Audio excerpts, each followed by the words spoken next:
YCP MLC Duvvada Srinivas నివాసం వద్ద ఉద్రిక్తత చోటు చేసుకుంది. శ్రీకాకుళం జిల్లా టెక్కలిలోని దువ్వాడ శ్రీనివాస్ ఇంటి వద్ద రాత్రంతా ఉద్రిక్తత కొనసాగింది.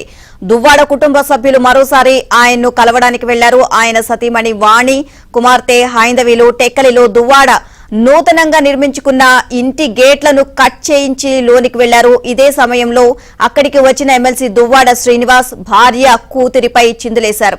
గ్రెనేడ్ రాయితో చంపేస్తాను అంటూ వారిపైకి దూసుకు వెళ్లారు. అయితే తమకు న్యాయం జరిగే వరకు ఇక్కడే ఉంటాము అంటూ దువ్వాడ శ్రీనివాస్ భార్య కూతురు నిరసనకు దిగారు.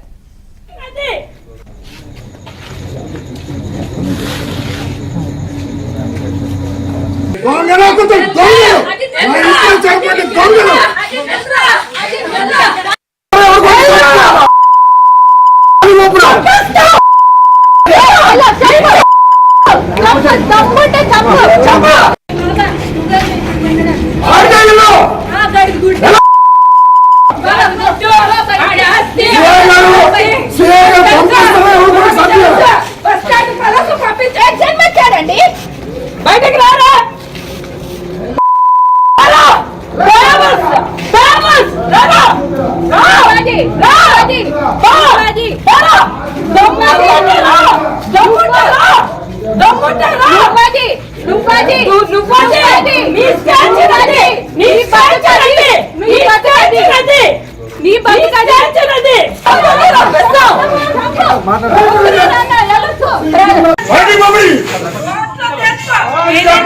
ఆల్రెడీ నోటీస్ ఇచ్చారు.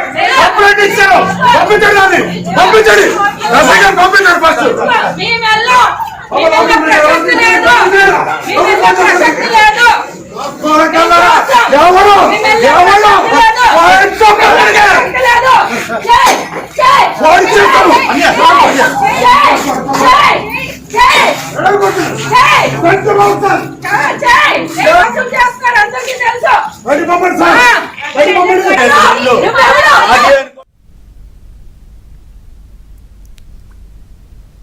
వైసీపీ ఎమ్మెల్సీ దువ్వాడ శ్రీనివాస్ నివాసం వద్ద ఉద్రిక్తత చోటు చేసుకుంది. శ్రీకాకుళం జిల్లా టెక్కలిలోని దువ్వాడ శ్రీనివాస్ ఇంటి వద్ద రాత్రంతా ఉద్రిక్తత ఏర్పడింది. దువ్వాడ కుటుంబ సభ్యులు మరోసారి ఆయన్ను కలవడానికి వెళ్లారు. ఆయన సతీమణి వాణి, కుమార్తె హైందవేలు టెక్కలిలో దువ్వాడ